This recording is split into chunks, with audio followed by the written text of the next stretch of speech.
4 Mile family and friends. I hope you're doing well. I'm going to be doing the Bible story reading today, and I hope you enjoy it. It's called God Makes a Way. Moses and God's people escaped out of Egypt and into the wilderness. They didn't know the way, but God knew the way, and He would show them. I will bring you to a new home, a special land, God promised them. I will look after you. I am with you. God sent a big cloud for them to follow, a pillar of smoke stretching up to the sky. It moved in front of them as they walked and shaded them from the blazing heat of the day. And when it was time to rest, it stopped. All through the cold desert nights, it kept them warm, glowing like fire.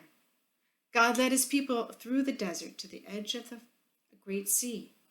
They were just wondering how to cross it when suddenly they heard a terrible thundering and pounding. It sounded almost like horses' hooves.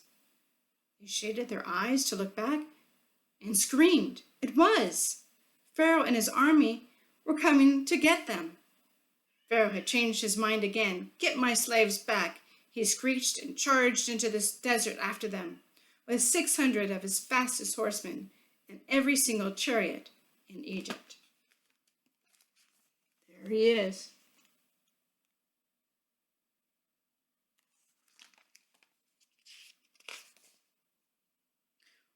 What were God's people going to do? In front of them was the big sea. It was so big there was no way around it, but there was no way through it. It was too deep. They didn't have any boats, so they couldn't sail across, and they couldn't swim across because it was too far, and they would drown. And they couldn't turn back because Pharaoh was chasing them. They could see the flashing swords now, glinting in the baking sun and the dust clouds, and the chariot after scary chariot surging towards them. So they did the only thing that was left to do. They panicked. "We're going to die," they screeched. "Don't be afraid," Moses said. "But there's nothing we can do," they screamed.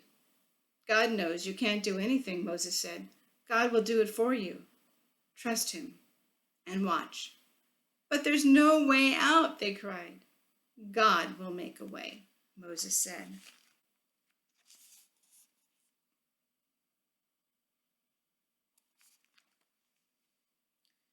Another minute and it would have been over. But then the strangest thing happened.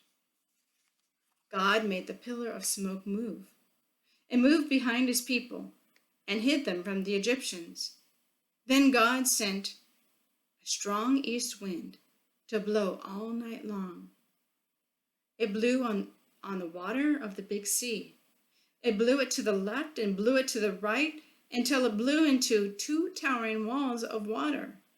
And there, right through the middle of the sea, a muddy pathway opened up, and God's people walked across on dry ground.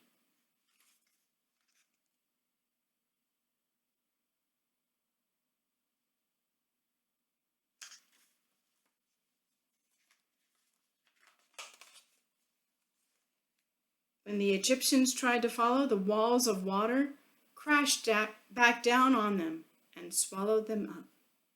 God's people were safe. They danced and they laughed and sang and thanked God. When there had been no way out, God made a way.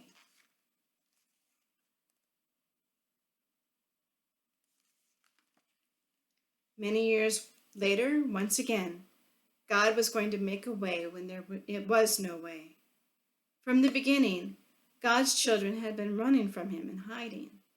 God knew His children could never be happy without Him, but they couldn't get back to Him by themselves. They were lost.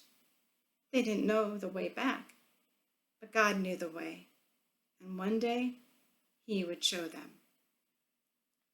And that's the end of the story. I hope you enjoyed it and have a wonderful week. God bless.